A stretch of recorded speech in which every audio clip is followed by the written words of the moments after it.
Tonight, the moment that Lions fans have been waiting for has finally arrived, and that is football is officially back as the Lions go up against the Giants for the preseason opener. But who's got the most pressure riding on them for the game? We're going to talk about it in this episode, folks, so don't dare go away. What are we? What makes us what we are and what we're going to be? It's grit. It's what we started with last year, guys. Doesn't matter if you have one ass cheek and 3 toes. I will beat your ass. Can definitely compete with the big dogs. 10, 5, end zone, touchdown, Detroit Lions. You guys are unbelievable, man. I'm telling you. We are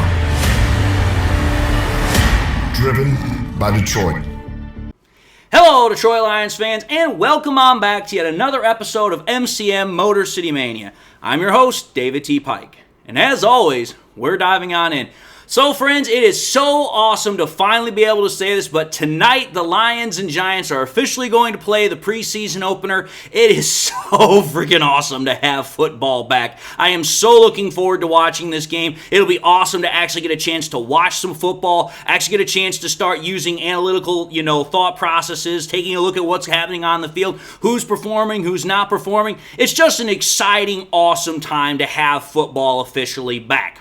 And I'm going to say this right now because I know some people are going to ask, am I going to be live streaming the game tonight? I don't honestly know because I have a 24-hour shift going on right now. I don't know if I'm going to get a break long enough somewhere in there to where I can actually live stream the game. If I can, I absolutely will. If not, unfortunately, I will just watch the game and then I'll have to make a video later afterwards. But I just wanted to give you guys all the transparency I had because I know right now this is a very exciting time and there are definitely people who want me to live stream the game. But I just wanted to keep everyone in the know-how. But having said that, let's understand this. This is a big game for a lot of different individuals. And I can tell you right now, there are going to be a lot of people that are going to be paying very close attention to, I would be willing to bet almost every guy that I have on this list because every single guy has got something to either gain or to lose from tonight's game. And I'm telling you this right now, the ones that are actually are able to rise to the challenge, are actually able to meet the challenge head on and actually overcome it, it will go a very long way for them not only being able to make the roster in some cases, but to actually maybe have some meaningful reps in the actual regular season for others. So which guys am I talking about? Well, like I said, there are quite a few, but let's get into the list. I'm going to say this right now. Without a shadow of a doubt, tonight's game is the guy that's probably under the most pressure going into tonight's game has got to be Hendon Hooker. I don't care what anyone says. This is a big, big game for Hendon Hooker. It's his very first time where he's going to get some actual NFL action. Even if it is preseason, it's his first NFL action he's ever had. And when you think about it, this is him right now auditioning for the backup quarterback job because at this point in training camp, he has not done anything so far that has really moved the needle on whether or not him or Nate Sudfeld is going to be the backup quarterback. So far, Nate Sudfeld has taken all of the second team reps, and Hendon Hooker's taken all the third team reps. So tonight, Hendon Hooker has got to show that he can actually, 1, show the progression that he has made in camp, 2, can have consistency on the field, and 3, show that he can actually run the offense. I guarantee you this is exactly what Ben Johnson's going to be looking at. This is exactly what Dan Campbell is going to be looking at. They want to see if Hendon Hooker has the ability to run the offense, remain consistent on the field, make good throws, make good decisions. If he can, that will go a long way in this quarterback battle that's going on for the backup job behind Jared Goff. But if Hendon Hooker continues to struggle, if he continues to have inconsistency tonight, that is only going to further put a murkier situation on where he actually is in his development, and it's going to also have a lot more people concerned about what's going on with the backup quarterback job. Because I'm going to be honest, everybody and their brother thought that it was going to be a formality that Hendon Hooker was going to win the job, and it wasn't even going to really be much of a contest. But at this point, Hendon Hooker has had so many problems with being consistent in training camp that he's got to take a hold of this opportunity in this game if he really wants to start pushing, Nate Sudfeld out of the number 2 spot so he can actually have a shot at getting it. Because right now, it's looking like Nate Sudfeld's about to get the job, and he's not really having to do much for it. But Hendon Hooker definitely got to be the one guy that's got to be under the most pressure. He's got the most riding on for tonight's game because this is going to be his first action, and everybody is going to be watching what he's going to do. So Hendon Hooker's number one. Number two, I'm going to say this right now. It's got to be kicker Jake Bates. And the reason why Jake Bates is going to have a lot of people eyeballing him tonight is because I can guarantee you this. There are going to be moments where the Lions are going to send out the field goal team because this is not the time where the Lions are going to want to try and go for it on fourth down nearly as much. They want to see everybody's ability to play and perform, and that includes special teams. So if there's a kicking distance where it's like, 45, 50 yards out, rather than sending out the offense to go for it on fourth down again, I would not at all be surprised if the Lions send out Jake Bates in the kicking team so that way they can see, okay, Jake Bates, can he make these kicks in actual game situation? Because it's like, listen, you can talk about practice all you want, but it's actually, okay, what happens when you are in freaking Ford Field or when you're on the field and you're actually playing the game? Can you come through in the clutch? Can you come through with the pressure on? Jake Bates has been kind of back and forth a little bit throughout the course of camp. There have been days where he's looked really good. There's been days he's looked really bad. But if he's able to actually put it all together out on the field while it's time to kick field goals for the Lions, then you know what? Practice is going to become almost a bit of an irrelevant point because it's like, listen, if the guy's making kicks in game, that's all that matters. I don't care if he misses 3 or 4 in a row in practice. If he can make 3 or 4 in a row during the game, that's the only thing that's going to count at the end of the day. So Jake Bates, he's got a lot of people that are also going to be paying attention to because, well, one, it's going to be his first time ever dressing up as a Lion. Number two, it's going to be his return back to Ford Field now on a new team. And again, there's a lot of Lions fans that are really excited to see how Jake Bates is going to perform. And for Jake Bates, this is a big game for him too because there's been a lot of rumors swirling around that the Lions are going to bring in somebody else to compete with him. If he has a really good game, maybe that might stem the tide a little bit. Maybe they'll be like, maybe we'll hold off a little bit. Who knows? I'm not saying one way or the other, but still, it's a big game tonight for Jake Bates. He absolutely has to come through with those kicks when his chances come. So that's player number 2.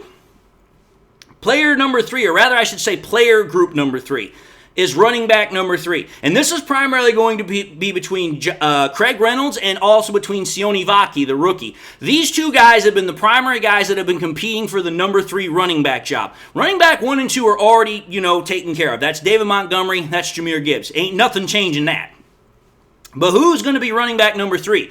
Craig Reynolds has held down that job for the longest time, but Vaki is really, really pushing him for the job, and it looks like the Lions are severely invested in wanting to make sure Vaki gets chances to get touches. So it's like, hey, Reynolds needs to go out there, and when he's got those chances to pick up yards, when he has those chances to find holes with the offensive line, he absolutely needs to find those opportunities, and he needs to make the most of them. Because Vaki, it looks like he has got an absolute, intent on taking that job from Craig Reynolds and trying to find any opportunity he can to get on the field, whether it's offense, possibly even defense if the Lions decide to use him in the safety capacity a little bit, or even on special teams. Vaki is a hungry rookie. He is wanting to get on the field as much as possible at this point, and he's willing to do whatever he can. Reynolds, yes, he has been the number 3 running back for a while, but that does not necessarily mean that he's not expendable. If the Lions think that Vaki has more to offer than Reynolds, as much as he's been a hometown favorite, as much as he's been a fan favorite, that does not mean the Lions may not have to make a tough decision there. So both of these guys have got a big game tonight to see which one's going to put up the most in order to continue to strengthen their case.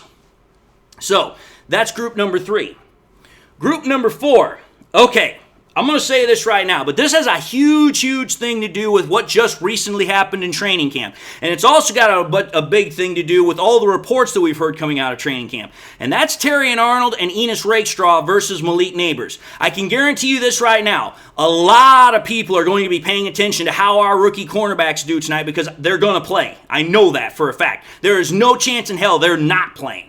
And with that being said, that also means that Malik Neighbors, the rookie wide receiver for the Giants, is going to play as well. And the reason why tonight is going to be a really big chance for us to watch this is because, well, one, we need to see if the stupidity and all the childishness that Neighbors was doing in the training camp practices is going to further translate onto the actual game field. And then number 2, if it doesn't, are Terrion Arnold and Enos Rakestraw actually able to cover Neighbors, because that's the thing. Arnold and Rakestraw, we've heard a lot of good things out of them throughout the course of training camp, but everybody's been wanting to say that Neighbors just absolutely was tearing us up in freaking training camp practice. It's like, okay, let's see what actually happens when we get on the field, and let's actually see what happens when, it's different personnel, when it's actually in a game situation rather than a practice situation. So for me, Arnold and Rakestraw, they're going to have their opportunities not only with Malik Neighbors, but they're also going to have their opportunities covering other guys, because they're not just going to solely cover Neighbors. They're going to cover other people too.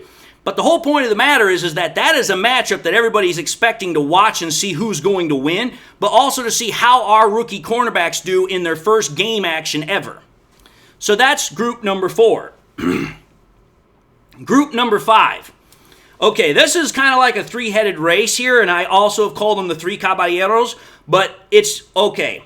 Who's going to do something with that edge rushing job opposite of Aiden Hutchinson? So I'm talking Marcus Davenport, I'm talking Betts, I'm talking Houston. Now, I don't know if Marcus Davenport's going to suit up tonight or not, because he is the veteran, and there's obviously the risk of injury with him because of the fact he has such a long injury history. But at this point, it's like, listen, one of these 3 guys, if they all suit up or only if Betts and Houston suit up, I don't know. One of these 3 guys has got to do something to pull away from the pack, because at this point, nobody's really stood out amongst anybody. We haven't really heard a whole lot out of Davenport. We haven't really heard a whole lot out of, Betts, and we sure as hell haven't heard very much of anything out of Houston.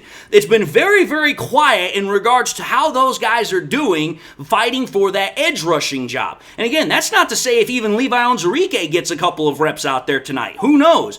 But the whole point of the matter is that between these 3 guys, nobody has really established themselves as the clear front runner for that edge rushing job opposite of Aiden Hutchinson. And it's like, listen, one of these guys has got to eventually step up. One of these guys has got to make a move to be actually able to say, hey, I'm the one that's the best suited for the job. And again, I still have my money on Betts, but it's like, listen, whether it's Davenport, Betts, or Houston, I don't know. And quite frankly, at this point, I really don't care. I just want to see somebody who can step up, can actually make plays, and show that they can hold down the damn fort, actually do the job that they're supposed to do. Whether it's Betts, whether it's Houston, whether it's Davenport, I don't care. But somebody has to start showing that they're the ones that absolutely needs to be the one that holds that job. And so far, we haven't seen a whole lot in training camp. So I'm hoping that tonight's preseason game will probably light a fire under somebody's butt and actually get them a little bit more motivated to do something. And maybe with being in the game, they might have a little bit more freedom to actually, think on their feet rather than just following drills. But again, we shall see what happens. Which then brings us to the last group that I have, which should be group number 6. And that is Daurice Fountain and Donovan Peoples-Jones, which is pretty much the battle for wide receiver number 3. Pardon me, I got a frog in my throat. But here's the whole point. When it comes to Daurice Fountain, he has been absolutely killing it in training camp. Everybody knows it. He has been in virtually every single practice report, making plays, absolutely looking outstanding, standing out in comparison to all the other wide receivers. And that's great for him, because that means that he's really worked himself, he's really talked himself into actually being in consideration for that wide receiver number 3 job. But when it comes to other guys, especially Donovan Peoples-Jones, Dan Campbell has not been too particularly pleased with what he's been doing in training camp.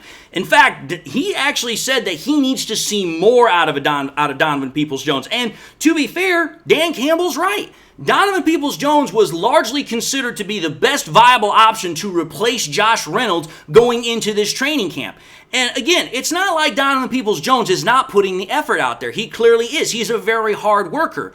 But he's not having the same kind of success. He's not able to step out and establish himself the way that Fountain has. When Fountain is constantly making all these catches, he's constantly catching everybody's eye, including the coaches, and Donovan Peoples-Jones is just out there just doing what he needs to, and he's not really doing anything to kind of step out and garner attention in a positive way. That's when things are starting to become a bit of a problem. And that's why Dan Campbell's like, listen, we need to see more out of you. You need to start doing more, because I guarantee you this, what Dan Campbell is in essence trying to say, kind of reading between the lines here, is like, dude, you're in danger of losing your job. And if you're not careful, you might be in danger of losing your roster spot. Because it's like, listen, the Lions can only carry so many people. And it's like, listen, if, Donovan Peoples-Jones doesn't show out or show up and Fountain continues to do this, Fountain might just very well take his spot and his job. And it's not like, Donovan Peoples-Jones is a bad wide receiver. It's just like, when you're a team like the Lions are right now, you have to have the best possible people on your roster, because what's the goal? The goal is to go to a Super Bowl, and you can't do that with guys that can't cut the mustard in training camp. You need guys that absolutely are showing out there, excelling at every single point. So this is a big game tonight for Donovan Peoples-Jones if he just wants to get back into the conversation. But it's also a big game tonight for Fountain, because it's like, listen, if Fountain can go out and he can continue to do what he's been doing in training camp, again, it's going to be one more building block. It's going to be one more stepping stone for him to actually officially have the job. And you know what? It'll be well earned, because he's been absolutely busting his behind, not only in training camp, but if he does it tonight in the game, it'll be one more, like I said, piece of evidence that shows he deserves the shot. He deserves the job. But again, we'll see what happens tonight. Again, like I said, I'm very excited for tonight. I cannot wait to see what happens tonight. Good, bad, or indifferent. I'm just glad football's back. I'm so freaking glad to be able to watch some Lions football. But you guys all know me. I'm going to be very careful when I take a look at everything. I'm going to try and be as analytical as possible as I can be. So that way when I release my observations and what I think happened during the game, who I think stood out, who I think didn't stand out, that way I have the best possible ability to give you guys the best possible analytical viewpoint, so that way we can have great conversation about the game. But that's for a later date. These are my observations for now, who I think has got the most pressure for tonight. We'll see what happens tonight. But until then, I just want to say thank you all for watching yet another episode of MCM Motor City Mania. If you like what you saw, by all means, I highly encourage y'all to watch the next episode. Also encourage y'all to do this: like, comment, and subscribe to the channel. If by chance you subscribed in the past and you forgot to do so at the time, or you just subscribed and not had a chance to do so, again, I want to highly encourage y'all please to subscribe. It really helps me out. But I also want to encourage y'all, please make sure you hit that bell notification icon as well, so that way you guys never miss any more content that I push out. Also want to encourage y'all to share the content with your Lions friends and family members. Share here on YouTube, share it on Twitter, share it on Facebook, share anywhere and everywhere you can with everybody and anybody that you can. The more we share it, the better the channel has a reach, the better the channel has a spread on YouTube, which allows us to bring in better content viewers, and it also allows us to bring in the best possible audience, so that way we can have even better conversation with everybody involved about the Detroit Lions. So with that having been said, again, I hope you guys are all having a great day. I hope you guys all enjoyed the content. I hope you all got something in your life that makes you happy, makes you smile. And with that being said, until tonight when we watch the game, God bless, and until the next time we meet, I'll see you all in the next episode.